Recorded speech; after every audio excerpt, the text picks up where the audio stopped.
नमस्कार दोस्तों, चलिए कंटिन्यू करते हैं आगे सॉइल फॉर्मेशन में। मैंने आप लोग को जो जो पढ़ा है उसके बारे में पहले डिस्कस कर लेते हैं। जियोमॉर्फोलॉजी पूरा कंप्लीट हो चुका है।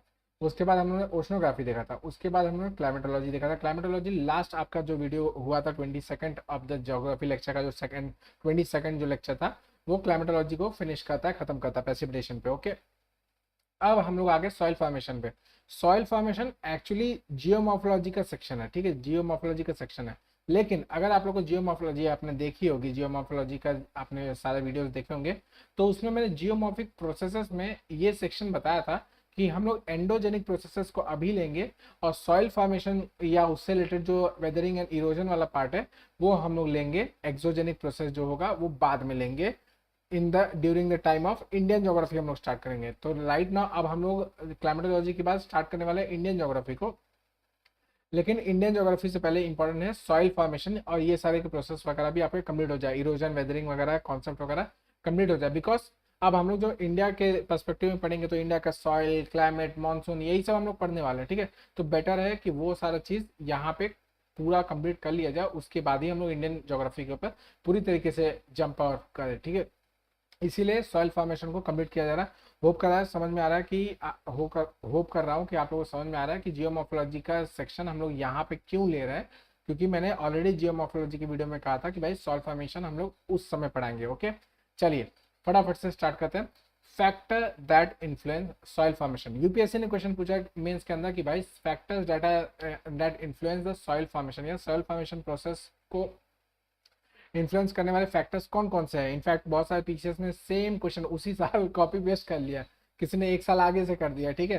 तो इसका यही आंसर था, इसके अंदर आपके यही पांच आपके प्रोसेसेस है, मतलब फैक्टर्स है जो आप लोगों को इफेक्ट करते हैं। फर्स्ट है पेरेंट मटेरियल, सेकंड है क्लाइमेट, थर्ड है टोपोग्राफी, फोर्थ है ऑर्गेनिजम्स, और फिफ्थ है टाइम, ठीक है। इसमें सबका इन्फ्लुएंस थोड़ा ज़्यादा थोड़ा कम डिपेंडिंग अपॉन द कहाँ वो है, ठीक है। जिस जगह पे है उसके बेसिस पे उसका कम ज़्यादा होता रहता है। किसी जगह पे पैरेंट मटेरियल ज़्यादा इफेक्टिव होता है तो वहाँ पे पैरेंट मटेरियल का ज़्यादा चलता है, कहीं क्लाइमेट का ज़्यादा चलता है, कहीं पे टोपोग्राफी, डिपेंड करता है, ठीक है। तो ये आपके चार इंपॉर्टेंट फैक्टर्स है जो आपको इफेक्ट करते हैं। एग्जांपल के तौर पे अगर मैं बता दूं, चलिए क्लाइमेट की बात करते हैं, ठीक है। क्लाइमेट की बात करते हैं अगर, तो इक्वेटोरियल क्लाइमेट की बात करते हैं। इक्वेटोरियल क्लाइमेट में मैंने कहा था कि भाई वहाँ पे रोज बारिश होती है, ठीक है, रोज वहाँ पे 4 से 6 बारिश होती है, कंटिन्यूस बारिश होती है। तो आप इमेजिन कर सकते हैं ऐसे रीजन में जहाँ पे रोज बारिश हो रही है, पानी बहुत ज्यादा होगा। सॉइल कैसा होना चाहिए, सॉइल डिवॉइड ऑफ न्यूट्रिएंट्स होगा। क्यों? क्योंकि न्यूट्रिएंट्स तो सारे वॉश आउट हो जाते होते चले जा रहे हैं, ठीक है। सॉइल का जो लेयर होगा बहुत ही पतला होगा। क्यों? क्योंकि जो टॉप मोस्ट लेयर है, फर्टाइल लेयर, वो तो वॉश आउट होकर चला जा रहा है। रोज ही बारिश हो रही है यार, रोज कहाँ कोई स्टॉप करके तो रख नहीं सकता, तो ये पूरा का पूरा वॉश आउट होकर चला जाएगा। ऐसे रीजन में बॉगी सॉइल, बहुत ही मार्शी सॉइल वगैरह के आपके बहुत सारे मिल जाएंगे।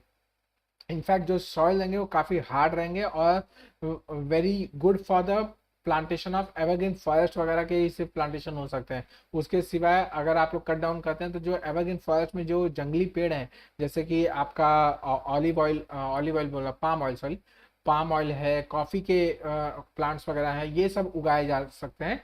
बाकी उगाना बहुत ही मुश्किल है। तो क्लाइमेट इफेक्ट कर रहा है आपके सॉइल के फॉर्मेशन को, और वो इनडायरेक्टली इफेक्ट कर रहा है आपके वेजिटेशन को। ओके, तो इस तरीके से डिस्कस किया जाता है, ठीक है। वापस इस पे आता है, इस सॉरी इस ग्राफ के ऊपर वापस आता है। जियोमॉर्फिक प्रोसेसेस में हम लोगों ने पूरा का पूरा डिस्कस किया था एंडोजेनेटिक प्रोसेस, जिसमें हम लोग ने प्लेट टेक्टोनिक्स के अंदर ये डायस्ट्रॉफिज्म से रिलेटेड सारे के सारी चीज़ें पढ़ी थी। उसके बाद सडन जो एंडोजेनेटिक चेंजेस हैं या सडन प्रोसेसेस हैं आपके एंडोजेनेटिक उस वाले में, उसमें हम लोगों ने अर्थक्वेक और वल्केनो को अच्छी तरीके से डिटेल में देखा था। ओके, अब हम लोग आ गए एक्सोजेनिक पे। एक्सोजेनिक में हम लोग वेदरिंग से स्टार्ट करने वाले, इरोजन लास्ट में लिया जाएगा, ठीक है। वो एकदम लास्ट वाला पॉइंट होगा, उसके अंदर सारे के सारे मतलब आपके ग्लेशियल इरोजन, आपके एलियन इरोजन, वो आपका फ्लूवियल इरोजन, वो सारे के सारे वहाँ पे डिस्कस किए जाएंगे। ओके, तो आज हम लोग डिस्कस करने वाले हैं वेदरिंग के ऊपर। वेदरिंग के ऊपर ये तीनों टाइप्स है जिसको हम लोग बाई बाई से देखने वाले हैं। चलिए स्टार्ट करते हैं। एक्सोजेनेटिक जियोमॉर्फिक प्रोसेस, ठीक है। तो एक्सोजेनिक जियोमॉर्फिक प्रोसेस मतलब जो बाहर से एक्ट हो रहे हैं, ठीक है। एंडोजेनेटिक जो इंटरनली एक्ट हो रहे थे उनके उनकी बात की गई थी। एक्सोजेनेटिक में जो बाहर से एक्ट हो रहा है, जैसे विंड है आपका, हीट है आपका, आइस वगैरह है, टेम्परेचर है, हीटिंग है, ह्यूमिडिटी है, मॉइस्चर है, ये सब सब चीज़ें आपके इफेक्ट करती हैं आपके एक्सोजेनेटिक मूवमेंट्स, और इसकी वजह से आपका जो रॉक होगा उसका ब्रेक डाउन होगा, वेदरिंग होगा, इरोजन होगा, आगे हम लोग देखेंगे। ओके, तो इसके अंदर यही सारी की सारी चीज़ें यहाँ पे लिखी हुई है। वेदरिंग और इरोजन में मैंने आप लोगों को डिफरेंस बताया था। वेदरिंग मतलब उसी जगह पे जब चीज़ें टूटती हैं, फॉर एग्जांपल एक रॉक है, वो टूट के उसी जगह पे गिर रहा है, तो उसको कहा था वेदरिंग। और इरोजन मतलब इस टूटे हुए चीज़ को उठा के कहीं और जगह पे ले जाना और वहां पे डिपॉजिट करना, उसको कहा जाता है इरोजन। रियली सॉरी लगता है खाना ज़्यादा हो गया sorry. Forces behind exogenetic movement, ठीक है, या एक्सोजेनिक मूवमेंट जैसे भी आप लोग समझना चाहें। फर्स्ट जो टॉप मोस्ट फोर्स है वो है सन का हीट। सन का light is the driving force, actually यही एकमात्र फोर्स है, मैं अगर कहूँ तो। इसके वजह से और अदर फोर्सेस इसके डायरेक्टली या इनडायरेक्टली इसी की वजह से बनते हैं। जैसे विंड्स का मूवमेंट क्यों हो रहा है, सन का हीट एक जगह पे कम पड़ रहा है, एक जगह पे ज्यादा पड़ रहा है, तो हीट का मूवमेंट या विंड का मूवमेंट जो है एक जगह से दूसरी जगह पे हो रहा है। प्रेसिपिटेशन क्यों हो रहा है, क्योंकि एक जगह पे ज्यादा हीटिंग हो गई, वहां से मॉइस्चर ज्यादा ऊपर गया, इवेपोरेशन हुआ, कंडेंसेशन होगा, बारिश होगी, ठीक है। तो everything is related to heat, लेकिन हम लोग को सबको सेग्रीगेट करके दिखाना है, सो दैट वहां पे भी लगना चाहिए कि हाँ स्टूडेंट को कुछ ज्यादा आ रहा है। ऐसा नहीं है कि हर जगह पर लिख दिया बस सन के हीट की वजह से हो रहा है, सन के हीट की वजह से हो रहा है, ऐसा नहीं कर सकते। ओके, नेक्स्ट है सन की एनर्जी की वजह से क्या क्या डिक्टेट होने वाला है, आपका वेदर पैटर्न, क्या विंड्स, प्रेसिपिटेशन, जो मैंने आप लोगों को जस्ट बताया। तो सन की heat along with weather pattern, जो आपके विंड्स, प्रेसिपिटेशन, ह्यूमिडिटी, मॉइस्चर वगैरह, वो सबके वजह से क्या होगा, स्ट्रेस इंड्यूस होगा किसके अंदर, अर्थ के मटेरियल्स में। अर्थ का मटेरियल मतलब रॉक्स एंड जो पेबल्स, कॉपल्स वगैरह जो पड़े हुए, उनके अंदर एक अलग से स्ट्रेस इंड्यूस होगा। इसकी वजह से क्या होगा कि उनका टूटना स्टार्ट होगा, ठीक है। This are the exogenic geomorphic processes या फोर्सेस। ओके, तो इनकी वजह से क्या होगा कि मॉलिक्यूलर स्ट्रेस बढ़ेगा, फिर लूजनिंग ऑफ बॉन्ड होगा, आगे हम लोग सब देखने वाले हैं। शेयर स्ट्रेस बढ़ेगा, पुलिंग एंड पुशिंग, और उसकी वजह से रॉक्स का ब्रेक डाउन स्टार्ट होगा। ओके, चलिए बारी बारी से देखते हैं। वेदरिंग, वेदरिंग मतलब disintegration of the rocks is known as weathering, ठीक है, सिंपल एज एज दैट, ठीक है। इसका अलग अलग टाइप्स है, एक है फिजिकल वेदरिंग, केमिकल वेदरिंग, और एक बायोलॉजिकल वेदरिंग है, ठीक है। तो हम लोग बारी बारी से एक एक वेदरिंग देखेंगे। जो आपका वेदरिंग प्रोसेस है ये इन सीटू प्रोसेस कहा जाता है या फिर ऑन साइड प्रोसेस कहा जाता है। क्यों, क्योंकि जैसे मैंने आप बताया कि यहाँ पे जो रॉक होगा वो टूट के वहीं पे गिरने वाला, ठीक है, तो इसीलिए उसको कहा था इन सीटू प्रोसेस या फिर ऑन साइड प्रोसेस है। दैट इज वाई मतलब वही इसको इन सीटू प्रोसेस कहा था, ठीक है। नेक्स्ट जो इरोजन है वो आपका carrying away of the eroded material या फिर वेदर्ड मटेरियल जो है उसको कैरी अवे करना, उसको कहा जाता है इरोजन, ठीक है। There are three types of weathering process, chemical, physical या फिर मैकेनिकल, या फिर थर्ड है आपका बायोलॉजिकल प्रोसेस। ये सारे के सारे ऐसा नहीं है कि एक चल रहा है तो दूसरा नहीं चल रहा है, दूसरा चल रहा है तो तीसरा नहीं चल रहा है, ऐसा नहीं होता। ये सब एक साथ एक्ट करते हैं, कोई एक थोड़ा सा ज्यादा एक्टिव होगा, कोई एक थोड़ा सा कम एक्टिव होगा, या बाकी दो सबसाइडेड होंगे, एक ज्यादा एक्टिव होगा। हम लोग बारी बारी से सब देखने वाले हैं, समझ में आ जाएगा। ओके, फर्स्ट फिजिकल वेदरिंग के ऊपर बात करते हैं। देखिए इसके अंदर मैंने बहुत सारे फोटोज वगैरह नहीं इंकॉर्पोरेट किए हैं, ठीक है, कुछ ही मैंने एक दो आपके फोटोज वगैरह इंकॉर्पोरेट किए, इमेजेस वगैरह इंकॉर्पोरेट किए। वाई, इसलिए क्योंकि आप डिफ्रेंशिएट नहीं कर सकते कि फॉर एग्जांपल केमिकल वेदरिंग की अगर मैं बोल दूं तो ऑक्सीडेशन हो रहा है, ठीक है, ऑक्सीडेशन हो रहा है या फिर कार्बोनिफिकेशन हो रहा है, उसकी वजह से आपका रॉक्स का टूट रहा है, तो मैं दिखाऊंगा कैसे, उसका इमेज थोड़ी ना है। सिंपल आप लोग को ये दिख रहा है, हाँ एक पत्थर है वो टूट के छोटे छोटे क्रम्बल ब्लॉक्स में टूट गया, that is the photo, that is the image, ठीक है। तो वो बार बार दिखा के मतलब बेवजह वीडियो को लेंदी बनाओ, वो कोई मतलब नहीं है ना, एक्स्ट्रा स्लाइड्स वगैरह घुसा के, ठीक है। तो फिजिकल वेदरिंग क्या है, इसको मैकेनिकल वेदरिंग भी कहा जाता है। ये ऐसा वेदरिंग है जो कि किसी फिजिकल फैक्टर जैसे स्ट्रेस, प्रेशर, या फिर अदर कोई भी इनके वजह से कोई भी एक्सर्शन हो रहा है जिसके अंदर फिजिकल एक्टिविटी एक्चुअली में हो रही है, उसकी वजह से कोई वेदरिंग प्रोसेस हो रहा है, तो उसको कहा जाता है फिजिकल वेदरिंग, ठीक है। इसके 6 टाइप्स यहाँ पे लिस्टेड है बारी बारी से। एक्चुअली 2-3 टाइप्स आप एक दूसरे में क्लब कर सकते हो, जैसे एक्सफोलिएशन पहला पहला वाला है, इसको दोनों को मिक्स किया जा सकता है, उसको सब टाइप बनाया जा सकता है, ठीक है। लेकिन यहाँ पे सब डिटेल में इसलिए लिख के रख दिया हूँ सो दैट अगर वहां पे कुछ ना आए तो आप लोग एक्स्ट्रा अपने हिसाब से लिख सके। ओके, तो फर्स्ट है exfoliation due to pressure release करने के। फॉर एग्जांपल एक बहुत बड़ा रॉक है, ठीक है, उसके ऊपर काफी बड़ी चट्टान रखी हुई थी, ठीक है, अब कुछ वजह से ये चट्टान पूरी की पूरी टूट जाती है और ये इवेंचुअली ड्रैग आउट हो जाते, बाहर चली जाती है, ठीक है। अब क्या होने वाला है, या फिर इसके ऊपर समझ लीजिए कि ग्लेशियर मास रखा होता है, एक ग्लेशियर बहुत बड़ा रखा होता है, ठीक है। अब वो ग्लेशियर पूरा पानी की वजह से पिघल गया, पानी बन के पिघल गया, ठीक है, गर्मी आ गई, तो इससे क्या होगा, प्रेशर रिलीज हो गया। जब उसके ऊपर ग्लेशियर था तो वो उसको सबसाइड कर रहा था, नीचे दबा के रखा था। जब ग्लेशियर पूरा का पूरा निकल जाएगा तो ये क्या करेगा, अब नीचे से प्रेशर एग्जर्ट होगा कि भाई अब ऊपर चलो, बहुत लोगों ने ऊपर से दबा दिया, अब हम लोग को आवाज उठानी है, ठीक है, क्रांति करनी है। इस टाइप से ये उठना स्टार्ट करेगा। ऐसा जब ये उठना स्टार्ट करेगा तो ऑलरेडी जो इसके अंदर के जो मॉलिक्यूलर स्ट्रक्चर होगा, ठीक है, जो मॉलिक्यूलर, फॉर एग्जांपल ये स्लैब ऑफ अगर मॉलिक्यूलर स्ट्रक्चर है, ये इसके अंदर काफी सारे मॉलिक्यूलर मतलब मॉलिक्यूल्स एक दूसरे से एकदम चिपक के एकदम एकदम कॉम्पैक्ट बैठे हुए। अब इनके ऊपर नीचे से स्ट्रेस बन रहा है कि भाई अब ऊपर चलो, अब ऊपर चलो, तो ये धीरे धीरे क्या होगा, बेंडिंग स्टार्ट होगा। ये बेंडिंग करना स्टार्ट करेंगे तो इनके अंदर क्रैक्स डेवलप स्टार्ट होना शुरू हो जाएंगे, ठीक है। इससे इनके अंदर क्रैक्स बनना स्टार्ट होंगे और इसको कहा जाता है एक्सफोलिएशन। ये धीरे धीरे एक एक, जैसे आपका ओनियन जैसा होता है, ठीक है, ओनियन आपका कांदा, जिसको ओनियन जिसको क्या समझ में आया, प्याज, ठीक है, उसको आप लोग ने जैसे क्या बोलते हैं कट करता है तो एक एक एक लेयर लेयर आता है, उसी तरीके से ये भी काम करेगा। ऊपर का लेयर पहले टूटेगा, फिर उसका सेकंड लेयर टूटेगा, ऐसे ऐसे करके टूट टूट के आपके ब्लॉक्स यहाँ वहाँ गिरते स्टार्ट हो जाएंगे, ठीक है। सेम ऐसा ही होगा आपके थर्मल स्ट्रेस की वजह से। थर्मल स्ट्रेस की वजह से मतलब अल्टरनेट हीटिंग एंड ड्राइंग हो रहा है। फॉर एग्जांपल एक रॉक है, उसके ऊपर सुबह के समय, मतलब डेजर्ट कंडीशन में आप ले लीजिए, डेजर्ट कंडीशन में यहाँ पे सन ने खूब सारा इसके ऊपर हीट गिरा दिया, काफी सारा हीट इसके ऊपर गिरा दिया और इसका जो आउटर लेयर था वो बहुत ही तेजी से गर्म हो गया, ठीक है। चूंकि रॉक है तो अंदर से जो बाहर का हीट है वो अंदर नहीं जाने वाला, ठीक है, आप लोगों को पता होगा it is bad conductor of heat and electricity. तो आपका जो हीट है वो अंदर नहीं जाने वाला। अंदर जब नहीं जाने वाला तो बाहर का ही जो आपका रॉक का मिनरल्स है वो सारे के सारे हीट को एब्जॉर्ब करके अंदर स्टोर करना स्टार्ट करेंगे। और जैसे मैंने आपको कई बार बताया, साइंस का बेसिक नियम है कि जो भी हीट एब्जॉर्ब करता है वो एक्सपांड करना स्टार्ट करता है, तो ये भी एक्सपांड करना स्टार्ट करेगा। बट इवेंचुअली सन नीचे चला जाता है, बोलता है अब मैं जा रहा हूँ सोने, वो सोने चला जाता है और चंदा मामा आ जाता है। अब रात को ठंडक पड़ रही है, धूप नहीं निकला है, तो इसकी वजह से क्या होगा, अब ये कॉन्ट्रैक्शन स्टार्ट होगा। डेजर्टिक कंडीशन में टेम्परेचर बहुत ही तेजी से राइज भी करते हैं और बहुत ही तेजी से फॉल भी करते हैं। अब ये कॉन्ट्रैक्शन स्टार्ट होगा। ये अल्टरनेटिवली जो आपका क्या बोलते हैं, contraction and expansion, contraction and expansion हर दिन होते जाएगा। इसकी वजह से क्या होगा, अल्टीमेटली ये टूट जाएगा, ठीक है। सेम जैसे आपका अनलोडिंग की वजह से हुआ था, सेम ये टूटना स्टार्ट होगा और एक्सफोलिएशन बनता चला जाएगा। वो कहता हूँ इतना आप लोगों को समझ में आ गया। नेक्स्ट है ग्रैनुलर डिसइंटीग्रेशन। ऐसा हो सकता है कि जो रॉक है उसके अंदर किसी वजह से अंदर अंदर ग्रैनुल्स अलग अलग सॉल्ट के बने हो, ठीक है। ऐसा हो सकता है कि उसका जो पूरा रॉक है वो कंबाइनली एक सॉल्ट का ना बना हो, कोई मैग्नीशियम का, मैग्नीशियम सल्फेट का बना होगा, सोडियम सल्फेट का बना, उसके कैल्शियम भी हो सकता है, उसके अंदर आयरन भी हो सकते हैं। तो ऐसा हो सकता है कि जो हीट है या फिर जो पानी का एब्जॉर्प्शन ये कर रहा है, रॉक जो कर रहा है वो डिफ्रेंशिएटेड कर सकता है, ठीक है। सीधी सी बात है, हर एक मिनरल्स का अलग अलग वैल्यू है एब्जॉर्ब करने का, तो वो क्या करेंगे, अपने हिसाब से कॉन्ट्रैक्ट या फिर एक्सपांड करेंगे और उसके वजह से अलग अलग ग्रैनुअल्स में डिसइंटीग्रेशन स्टार्ट होगा, ठीक है। नेक्स्ट है फ्रॉस्ट वेदरिंग। इसका मैंने फोटो इनकॉर्पोरेट किया तो मैं आप लोगों को दिखाता हूँ यहाँ पे।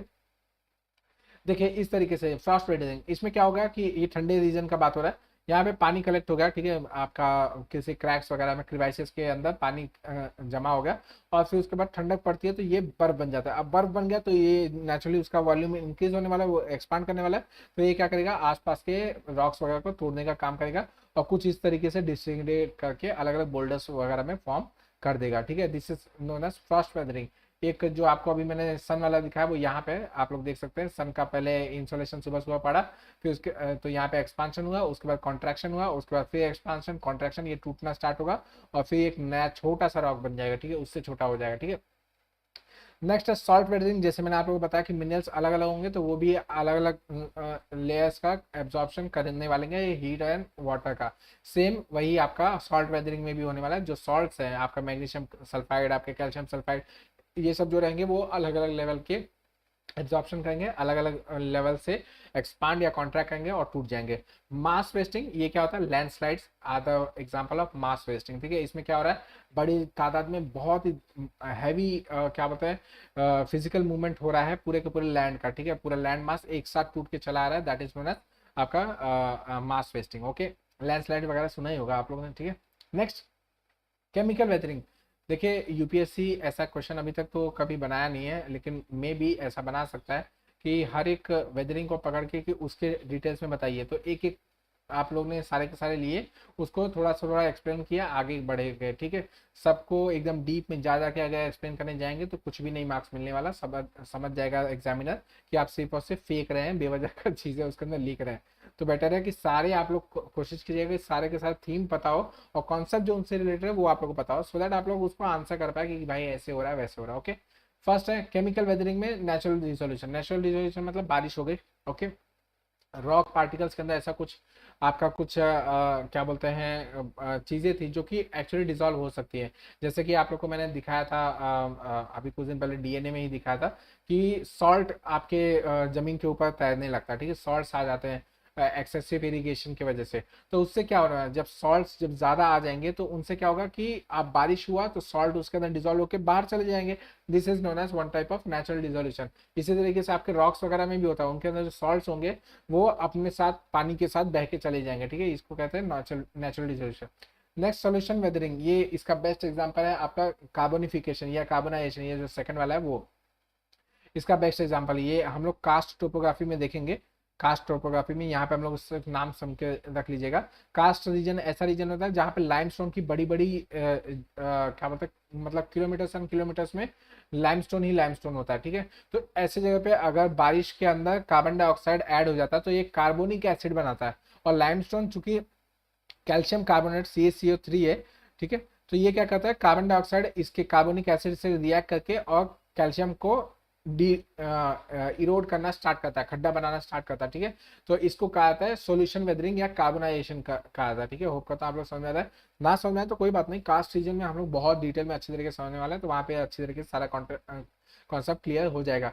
एकदम सिंपल है, आप समझ लीजिए कि जो मार्बल है, मार्बल के ऊपर आपने कंटिन्यूसली कार्बन डाइऑक्साइड से रिलेटेड कार्बोनिक एसिड या फिर सल्फ्यूरिक एसिड आप डालना स्टार्ट करोगे तो वो कैसे बबल्स छोड़ता है, पूरा का पूरा कार्बन रिलीज करता है। This is the same condition. Okay, next है एंथ्रोपोजेनिक सॉल्यूशन वेदरिंग। ठीक है, तो इसमें क्या हो रहा है, आपके बहुत सारे एंथ्रोपोजेनिक एक्टिविटीज है, जैसे ह्यूमंस के वेस्ट वगैरह जो निकल रहा है उसके अंदर कितने सारे केमिकल्स है, कितने सारे उसके अंदर बहुत डिग्रेडिंग केमिकल्स हैं जो कि बहुत सारे लॉक्स वगैरह को ऑलरेडी डिग्रेड कर सकते हैं। ठीक है, आपके जो सीवेज होता है, जो आपका किचन से जो वेस्ट वगैरह निकलता है, इसमें बहुत सारे केमिकल्स है, बहुत सारे एसिड्स है, बेसिस है जो डिसॉल्व करते हैं अपने साथ और वहाँ के रीजन को इरोड करना स्टार्ट कर देते हैं। ठीक है, इसी वजह से आप लोग देखेंगे कि जो अक्सर गटर लाइन होती है या सीवेज लाइन वगैरह होती है वो खराब होती चली जाती है विद सम टाइम। भले कितना भी उसके अंदर स्लैब लगा लो, कुछ भी लगा लो, कितना भी बेस्ट बना दो, लोहे लक्कड़ भी लगा दो, उसको एकदम से कॉन्क्रीटाइज कर दो, लेकिन फिर भी वो धीरे धीरे करके खराब होता ही होता है। ठीक है, नेक्स्ट है हाइड्रेशन। तो इसमें हाइड्रोजन आयंस का और ऑक्साइड आयंस जो है उनका लेना देना होगा। ठीक है, हाइड्रोलिसिस एंड हाइड्रोजन हाइड्रेशन जो है वो एक ही जैसा काम करने वाले हैं। इसमें हाइड्रोजन आयंस का एडिशन या सब्ट्रैक्शन होने वाला। ठीक है, जैसे कि आपका रस्टिंग होता है। ठीक है, रस्टिंग प्रोसेस जो आपका आयरन का है वो कैसा है कि उसके अंदर ऑक्साइड्स का मतलब जो ऑक्साइड्स होते हैं उनका एडिशन होता है। ठीक है, OH जो होता है उसका एडिशन होता है, जिसकी वजह से क्या होता है कि रस्टिंग प्रोसेस होता है। सेम वैसे हाइड्रेशन प्रोसेस भी होगा। ठीक है, सेम वही आपका ऑक्सीडेशन एंड रिडक्शन भी है। आपका किसी भी आपको मेटल वगैरह को आपने रख दिया या फिर किसी रॉक के अंदर मेटल्स वगैरह फॉर्म है, ऑलरेडी उसके अंदर प्रेजेंट है और उसके ऊपर बारिश हो रही है या फिर हवा लग रहा है, तो मॉइस्चर को एब्जॉर्ब करके उसके अंदर ऑक्सीडेशन, रिडक्शन, हाइड्रेशन या फिर अलग अलग टाइप ऑफ रस्टिंग एक्टिविटीज वगैरह हो सकती है। This are known as chemical weathering. मैंने जैसे बताया कि ये सारे के सारे इंडिविजुअली काम नहीं करे, सबके साथ फिजिकल वेदरिंग, केमिकल वेदरिंग और बायोलॉजिकल वेदरिंग तीनों साथ में साथ काम करते हैं। ओके, चलिए नेक्स्ट आता है बायोलॉजिकल वेदरिंग। बायोलॉजिकल वेदरिंग क्या है, तो इसके अंदर कोई ऐसा कारक होता है जो कि ऑलरेडी लिविंग है। ठीक है, जो लिविंग ऑर्गेनिज्म है, फॉर एग्जांपल आपके प्लांट्स हो सकते हैं, एनिमल्स हो सकता है, इंसेक्ट्स हो सकते हैं, बैक्टीरिया, फंजाई, लाइकेंस, एल्गे या ह्यूमन बींग्स खुद हो सकते हैं। ठीक है, अब ये सब के सब के वजह से अगर कोई वेदरिंग एक्टिविटी हो रही है तो इसको कहा जाता है बायोलॉजिकल वेदरिंग। ठीक है, फर्स्ट एग्जांपल आप लोग को छोटे से स्टार्ट कर रहे हैं यहाँ पे कि लाइकेंस एंड मॉसेस सबसे जहाँ हम लोग सक्सेशन साइकिल पढ़ेंगे, जो सक्सेशन साइकिल है उसको जब पढ़ेंगे तो उसमें ये सब चीज़ें वापस से आने वाली हैं, तो यहाँ पे सुन लीजिएगा, वहाँ पे कम पढ़ाना पड़ेगा। ओके, हालांकि मैं वहाँ पे अच्छी तरीके से पढ़ाऊंगा। ओके, तो लाइकेंस एंड मॉसेस क्या करते हैं, ये बेयर रॉक सरफेस पे सबसे पहले लाइकेंस एंड मॉसेस ही आते हैं। सबसे पहले क्या आ जाता है ना कि घास वगैरह सबसे पहले उग जाते हैं, किसी भी जंगल झाड़ी कुछ भी ना, बीहड़ एरिया में भी झाड़ घास सबसे पहले उग जाता है। क्यों? क्योंकि थोड़ा सा ही पानी मिला, इन्होंने तुरंत इनको न्यूट्रिशन वगैरह की बहुत ज़्यादा जरूरत नहीं पड़ी, थोड़ा सा भी न्यूट्रिशन मिला, इन्होंने अपना ग्रोथ स्टार्ट कर दिया। उससे क्या होता है कि ये फर्टिलिटी को इंक्रीज करते हैं। जब ये डाई करेंगे तो और ज़्यादा कार्बन डाइऑक्साइड जमीन के अंदर जाएगा, कार्बन डाइऑक्साइड या कार्बन ज़्यादा जाएंगे, हाइड्रोजन ज़्यादा जाएगा, नाइट्रोजन ज़्यादा जाएगा, उससे और फर्टिलिटी इंक्रीज होगी, और ज़्यादा घास आएंगे, और घास आएंगे फिर पेड़ आ जाएंगे, छोटे छोटे ग्रासेस आ जाएंगे, बड़े ग्रासेस आ जाएंगे, फिर बड़े बड़े लॉन्ग ट्रीज वगैरह आ जाएंगे, और धीरे धीरे वो पूरा का पूरा इकोसिस्टम जो होगा वो चेंज हो जाएगा। ठीक है, इसी को कहा जाता है आपका सक्सेशन। सक्सेशन साइकिल हम लोग आगे पढ़ने वाले। ओके, नेक्स्ट सीडलिंग्स वगैरह होता है, स्प्राउटिंग करता है आपका, प्लांट के रूट्स वगैरह है, ये सब क्या करते हैं, सॉइल को क्रम्बल करने का काम करते हैं, उसको तोड़ने का काम करते हैं, सॉइल को और न्यूट्रिशियस बनाने का काम करते हैं।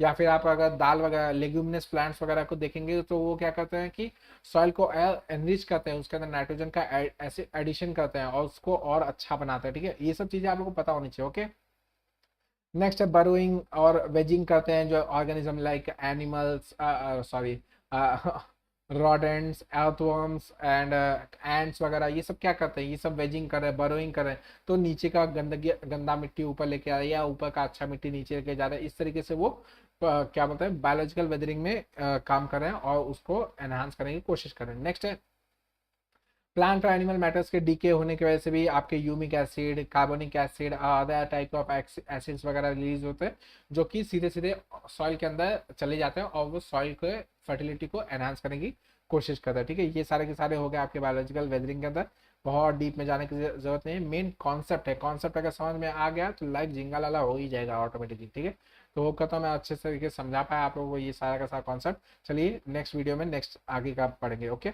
चलिए बाय।